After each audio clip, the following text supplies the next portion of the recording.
Hello. Sorry, that is a bright light this morning. It's still very early in California and I'm trying to use a different light, but whoo, sorry about the glare on me. But how are you? Let's talk about the difference between which and that.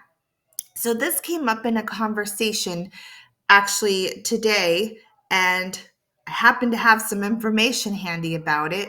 I'd like to go over it with you. There's a difference, but they're both the same. And I'll explain why. So they're both the same because they add information about a noun and they connect together. It's like glue. You got to glue it together. You got to connect those ideas. But there's a difference in how you use them. So let's take a quick look. So when we're talking about something important, we will use that. We use that for important information that changes the meaning of the sentence. We absolutely have to have something in the sentence. If we don't have it, it's going to make our sentence weird.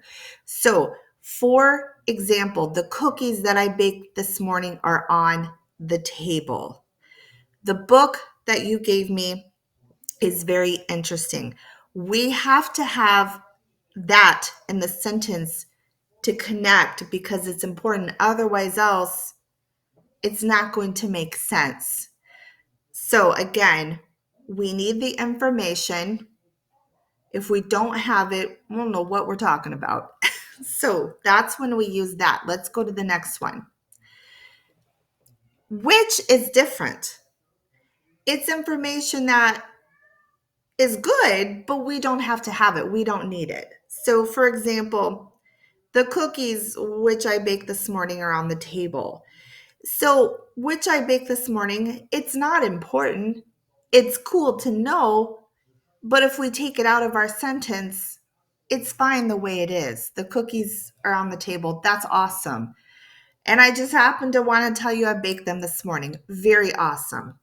My car is parked outside. You just need to know, hey, my car is parked outside.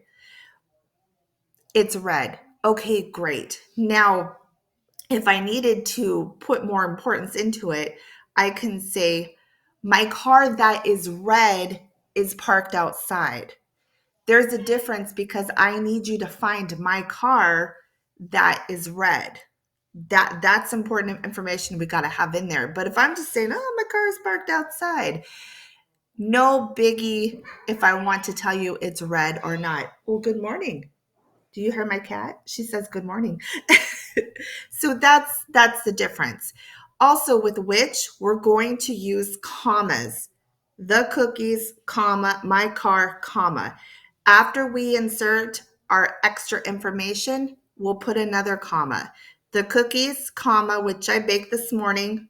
We got our extra information in there. Ba-bam, comma. All right. Let's go to the next one. So, an easy way to remember, if you need the information, you're going to use that. If it's important, you want to use that. You don't need a comma with that. If it's just extra detail, like, hey, that's cool, but don't really need it, you're going to use which and you're going to put in those commas. So the car that is red belongs to my mom. We need to know which car. So we need to know that is red. We need to have that in there.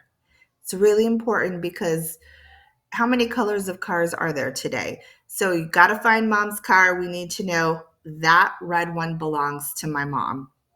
My car, which is red, belongs to my mom. So if we're not really looking for my car and we just know that it belongs to my mom, we don't really need that color in there. It's just extra information. So my car, which is red, by the way, belongs to my mom. So extra information, we'll put in which. All right, I'm going to go because the rest are just examples. I'm just going to go to the last one just to do summary here. Remember, use that for important information. You have to know. Use which for extra information. Hey, it's good to know, but you don't really have to know. and use your commas. Forgot to put that in there, but you want to use your commas for which, before and after that extra piece of information. Here's a quick test. If you can remove it and the sentence still makes sense, you're going to use which. If not, use that. I hope this helps, and I hope you have a great day. All right.